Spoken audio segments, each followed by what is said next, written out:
for watching Spotlight News. I'm Lindsay Barnes. And I'm Traytonia Spicer. This show we will be taking a look at some of the top stories of the fall semester. We will begin our coverage at the 50th anniversary March on Washington.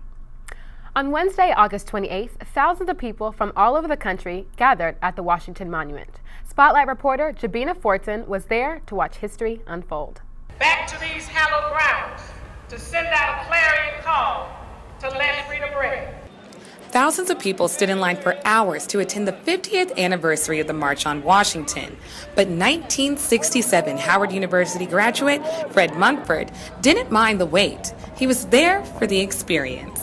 I'm just empowered and blessed to be down here today because in 1963, I was in the dormitory at Drew Hall on Howard's campus watching the Martin Luther King speech. Today is so special because the 44th president will speak as a result of what Dr. Martin Luther King said. The rainy weather and tight security checks weren't the only things that have changed since the original March on Washington 50 years ago. But that didn't stop thousands of people from coming out here today to help let freedom ring. 50 years ago, people said unemployment and the right to vote, are problems, right? 50 years later, they still are. I think it's a fascinating opportunity to hear what people say about it now, especially people who were here before. And Michael Lawfer and Gail Wright's sermons were here before. It's just different. We have technology here, so we're being watched and checked out to get in and to get out. But the spirit is still here, and the commitment is still here with people to bring about serious change in our nation and to make sure that we stay on the cutting edge of democracy. Along with those who attended the original march were several children, like Rachel Chavez's son. It's his generation that's going to be making the next couple steps, and it's important for him to understand where he came from, what the history was for him to get to this point, and then take it and run with it.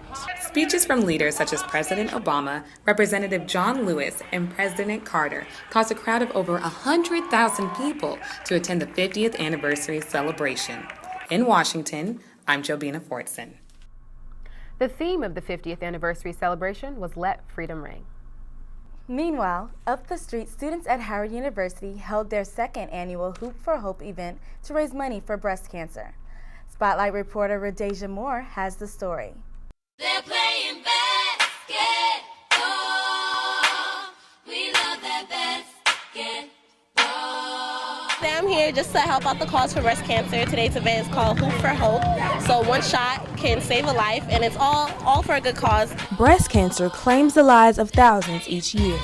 Hoop for Hope is a nationwide activity centered around the idea of early detection, increased survival, and finding a cure for the disease. I am a volunteer with the Susan G. Komen for the Cure, and we are out here at the request of the Hoops for Hope event, and we are really here to help spread awareness, and we are accepting any donations for the cause. Students from Howard University and the surrounding community participated in the tournament. They competed in groups of 4 or more for several rounds before declaring a winner. I started this tournament last year with KB Thomas, and it's really to just get the community active and let them understand the effects of breast cancer. Men and women can be affected by the disease. IO cells is especially important for people in the Black community to stay informed about their health. It brings everyone together, and it basically, shows people unity that, Black people can unite as one to support a greater cause. Now, today's participants in the second annual Hoop for Hope hope to raise $1,000 for the Susan G. Komen Foundation. For Spotlight News, I'm Radeja Moore. To find out how you can donate, please visit the Susan G. Komen for the Cure website. That's www.5.komen.org. Affirmative. The House and opposed were just a few words heard in this year's debate between Howard and Morehouse. Spotlight reporter Tiffany Dupree has more on the story. The Howard versus Morehouse student debate may not have been the main event, but issues on health care and individual privacy sparked the interest of many attendees. Sophomore Anissa Allen gives her opinion on why she attended the debate. I love debating, and then I was on the Annex debate team for ResFest last year, so I had to come and support fellow debaters. From the beginning, the debate started off with Morehouse opposing the interests of national security over the right to privacy. us what national security is and telling us that we should give up our rights for it is not safety. It is a life without rights, which, as I already stated, is no life at all.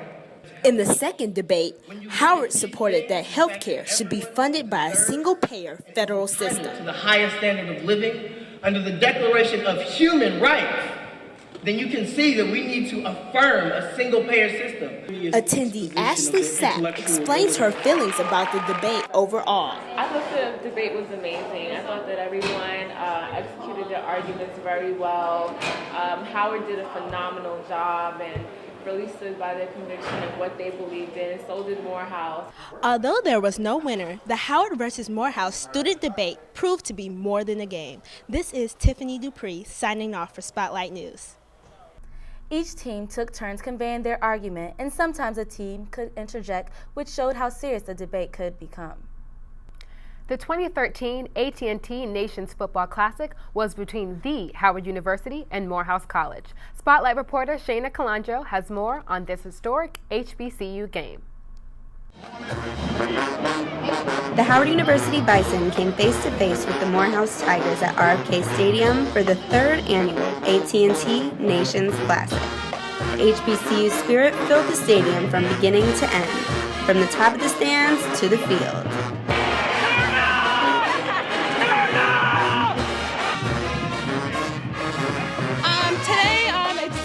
Not too hot. Last year was really hot and steamy, but we're doing good. The players are working together and we're having a good lead right now. My favorite part so far has been watching the bands. Did you see Howard's band?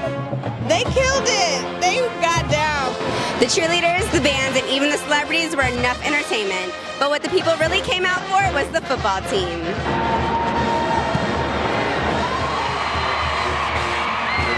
The last touchdown we call Zipper the DJ when we scored the last touchdown on this end. That was the favorite. That was the most exciting part of the game.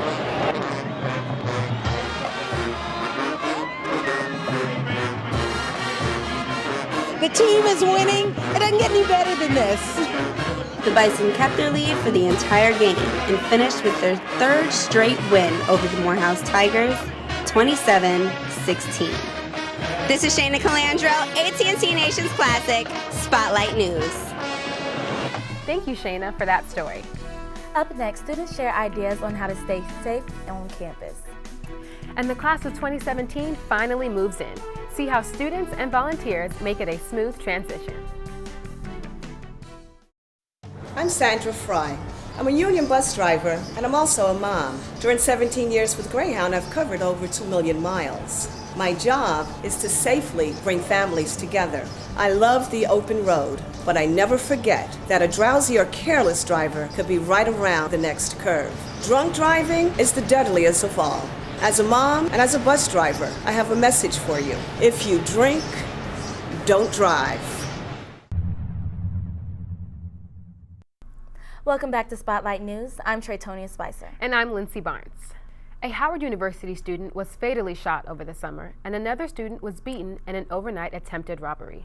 Spotlight reporter Malcolm Carter has more on campus safety as students return for the academic year. Several violent attacks over the summer have impacted many students as they start the fall semester. Some are still mourning the death of Howard University student Omar Sykes, who was robbed and shot this past summer. Senior Darren Longmire says there needs to be more campus police in areas where crime is most likely to happen. You know, if there was just someone that did a statistic or some type of research as to where the students are most likely to get robbed, and they were to place the numbers, you know, better or more strategically, that'd be a lot more helpful. Other students, like Steve Wachuku, says that he has personally experienced crime on campus.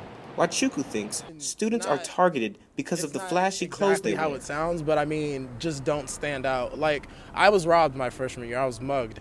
And in hindsight, it was because I looked like I wasn't from here, which made me look like a target. I had headphones around, some sneakers, bright, colorful sneakers. Freshman Kayla Ozimba says safety was not an issue when she applied to Howard, but it became one when she moved on campus. Been to Howard before, and I knew it was open campus, but I think it's not until you live here, that's when you realize how open it is into the city. And I was, like I said, I was here when the student was killed, and it was kind of like, whoa. And then freshman week, I think 2-3 people were robbed. Now that freshmen have lived on campus for a few weeks, they've learned some ways to protect themselves. I say walk in groups and make sure you don't have your music too loud because, people walk around campus with their music in, and you don't want to have your music too loud because you can't hear what's going on around you. Trust your instincts, and I'm never, ever going anywhere alone. For Spotlight News, I'm Malcolm Carter. Thank you, Malcolm, for that story. For new students, DC can be a challenge to navigate. Spotlight reporter Tashir Merritt has more on how to use the DC Metro Rail system. Congratulations, class of 2017, on getting accepted into Howard University. I'm Tashira Merritt. I'm a senior broadcast journalism major, Spanish minor from Jersey City, New Jersey. And today I'm here to show you how to navigate around DC. As we all know, freshmen aren't allowed to have cars on campus, so you're going to need to know how to take the metro and the bus in order to get around the DMV area. Today we're going to Union Station, but before we head out, I'm going to show you 3 resources that you can use in order to make your trip much smoother.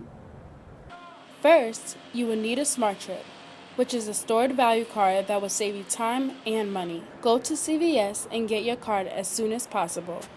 Second, you need to download Google Maps app. This app gives you different ways to get to a destination, and it tells you the time and how long it takes to get there. Third, you need to download the Metro Bus app.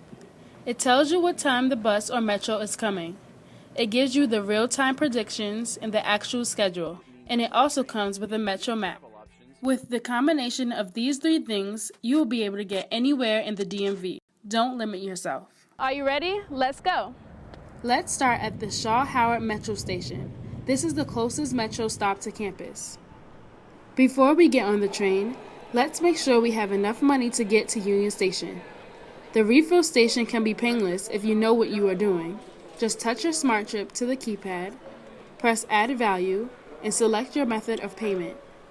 Don't forget to retouch your Smart Trip to the keypad before you leave.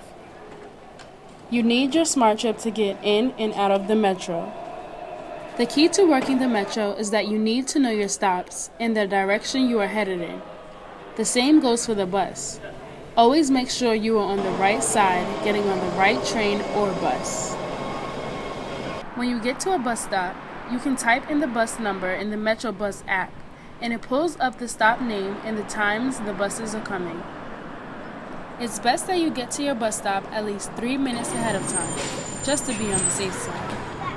If you're at a main stop with a seat, you need to get up when your bus is coming so it won't pass you. Next, you get on and touch your card on the machine. To refill your card, press the Add Value button, touch your card, put in your money, touch your card again so the money transfers to your card, and then touch your card again so you can pay the bus fare. Then you can sit down and enjoy the ride. It is important that you know the stop you are getting off at and pull the string right before the stop. Finally, we made it back to campus, and now you know the basics of how to take the bus and the metro. So if you have any more questions, just send me a tweet. I'm Tashira Merritt for Spotlight News. Metro authorities stress that students should use Smart Trip cards because paper fare cards can now add more than $1 extra to their commute. Howard organizations and volunteers help first-year students move in on campus. Spotlight reporter Shaquille Brewster fills us in on the memorable HBCU experience.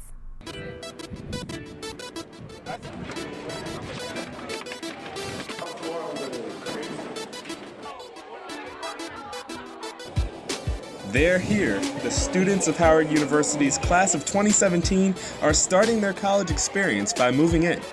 A new environment, new town, far away from home, not dependent on my parents, being more independent. I'm most looking forward to meeting new people, getting involved, just the whole HBCU experience.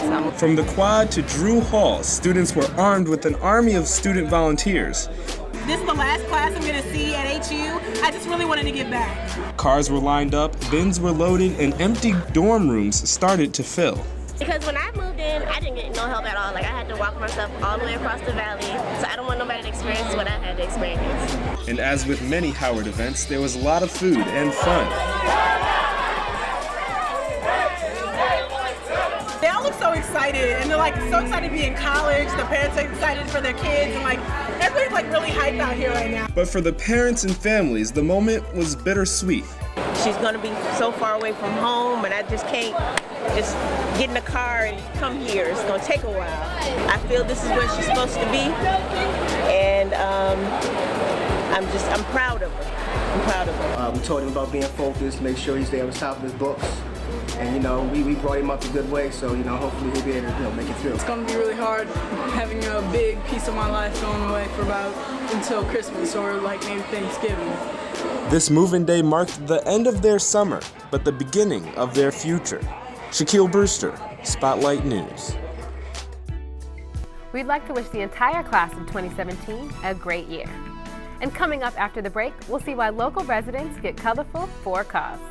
And everyone loves free merchandise at the Wizards game, but who's giving it away? Find out the people behind the promotions when we come back. I'm Sonia Ray Coleman, the founder of Spotlight, and you're watching the Spotlight Network. The Spotlight Network is the only student-run network here on the campuses of Howard University. Spotlight? Spotlight Network, yep. It's an on-campus student run. Just happens to be called Spotlight? Bringing coverage relevant to you, the student. Look for us on campus, on the web at husln4.com. Follow us on Facebook and like our page. Check us out on Twitter at SLNTV_4.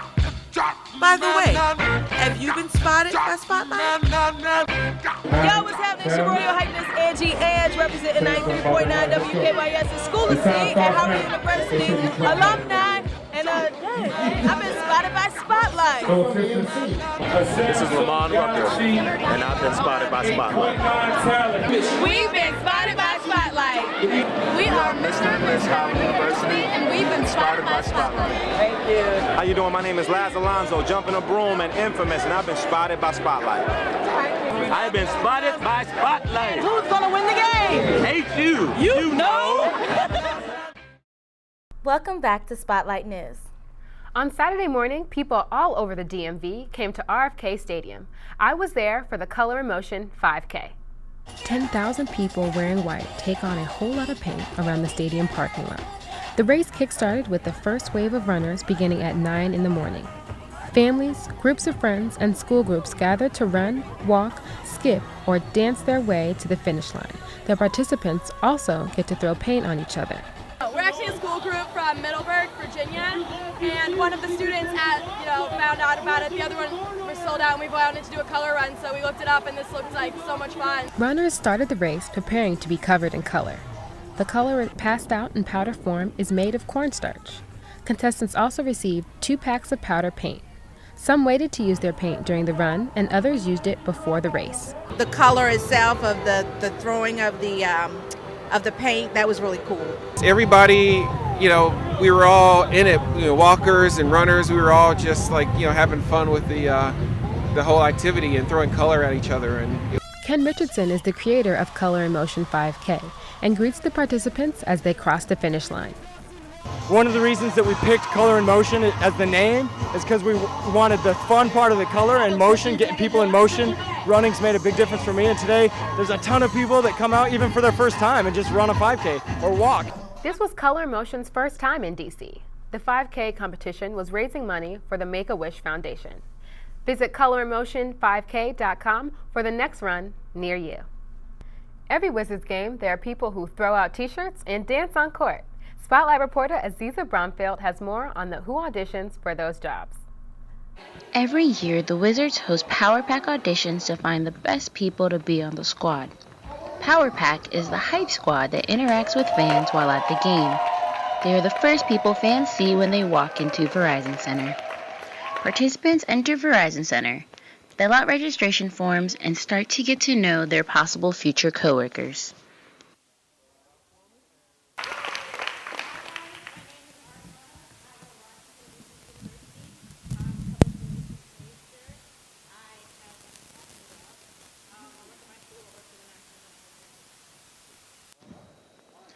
The judges look for people who have a lot of energy.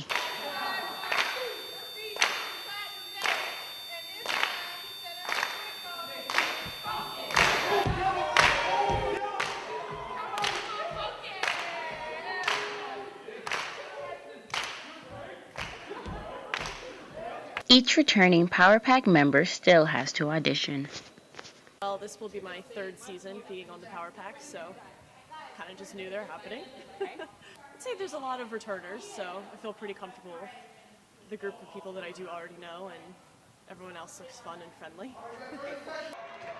Participants have to practice interacting with potential fans in on-court contests and impromptu skits. This provides the judges with a chance to see how well they work with each other. Game Operations Manager Zach Grimm conducts the auditions for the Power Pack. Over 30 people auditioned this year in hopes of becoming members of the Power Pack squad. Each participant had to be energetic and outgoing to be the perfect candidate. For Spotlight News, I'm Aziza Bromfield. For more information on the Wizards Power Pack, visit www.washingtonwizards.com. The home opener for the Wizards is against the Philadelphia 76ers at Verizon Center on November 1st. Every year, the second Sunday in September is Adams Morgan Day. The festival brings the Adams Morgan neighborhood together with live music and food from all over the world. I was there and I have more on the story. The 35th annual Adams Morgan Day, also known as the 18th Street Festival, included 6 stages and more than 50 performances from rappers, poets, and indie bands. Tim McInnes loved how the neighborhood changed with the festival. It shows there's many sides of Adams Morgan instead of just the drunken debauchery which is associated with the neighborhood. The Adams Morgan neighborhood is known for its nightclubs that cater to college students and young professionals. The festival highlights the cultural diversity within the local community, such as performances by local drag queens,